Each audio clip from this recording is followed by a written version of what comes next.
Assalamualaikum warahmatullahi wabarakatuh. Halo semuanya, perkenalkan nama saya Ananisa Sasanabila. Saya mahasiswa di Tiga Kami di Informasi Kesehatan Sika Serta Bakti Kota Bengkulu. Di sini saya akan mengerjakan tugas dari Pareka Dwi Saputra selaku dosen mata kuliah pertukaran informasi kesehatan. Ini mana saya akan menjelaskan materi tentang proteksi dan proteksi pertukaran informasi kesehatan yang sudah saya buat PPT-nya terlebih dahulu. Baiklah, ini adalah PPT yang sudah saya buat tentang proteksi dan pertukaran informasi berserta contoh kasusnya.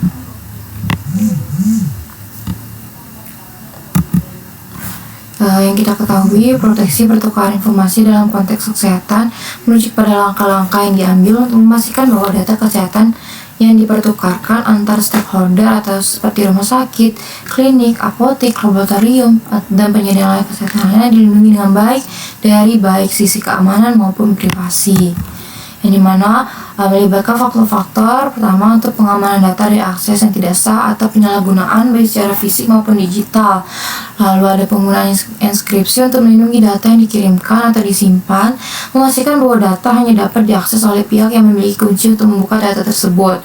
Lalu juga autentifikasi atau otorasi untuk memastikan bahwa hanya pihak yang berwenang dapat mengakses data tertentu dan sehingga tidak bisa diakses oleh semua orang dan hanya pihak-pihak yang berwenang untuk mengaksesnya.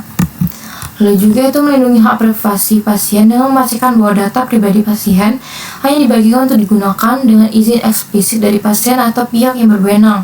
Dan juga penerapan prinsip need to know yang berarti bahwa hanya individu atau entitas yang benar-benar membutuhkan informasi untuk tujuan medis yang diizinkan mengaksesnya, serta untuk butuh persetujuan atau informed consent yang memungkinkan pasien untuk memberikan izin sebelum data medis mereka dibagikan. Dan juga untuk tujuan dari adanya proteksi ini itu melindungi hak pasien, lalu untuk meningkatkan efisiensi, meminimalisir risiko atau mencegah kebocoran data.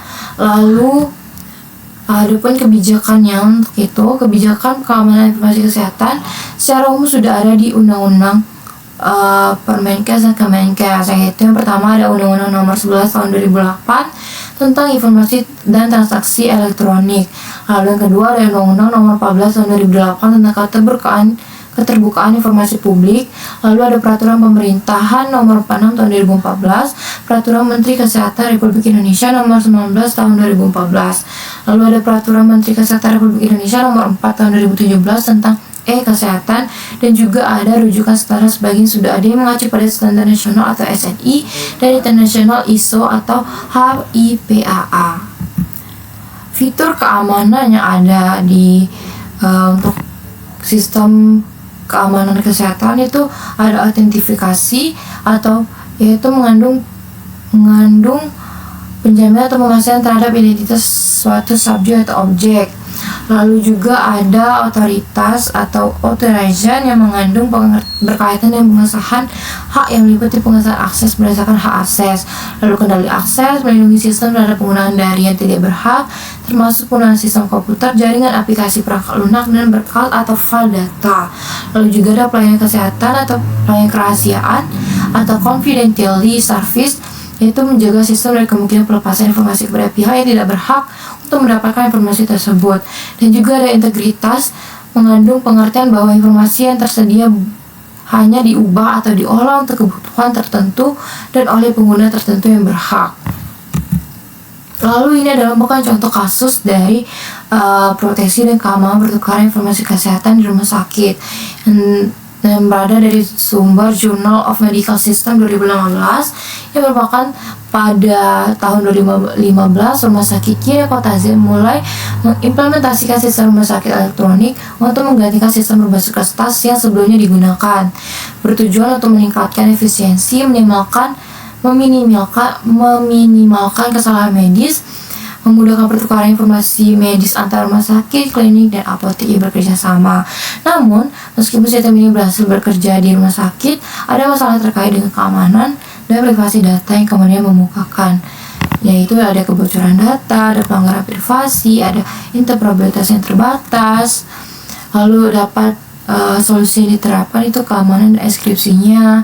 Rumah sakitnya mulai menerapkan inskripsi datanya secara menyeluruh, atau juga kontrol akses dan pelatihan.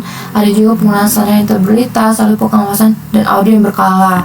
Setelah solusi-solusi yang diterapkan ini, rumah sakit ini berhasil mengurangi insiden kebocoran data, meningkatkan efisiensi pertukaran informasi antar fasilitas kesehatan, pasien merasa lebih aman mengenai kerahasiaan data mereka, dan rumah sakit juga mendapatkan kepercayaan lebih dari masyarakat. Baiklah, sekian, terima kasih tugas saya mengenai tentang proteksi pertukaran informasi kesehatan.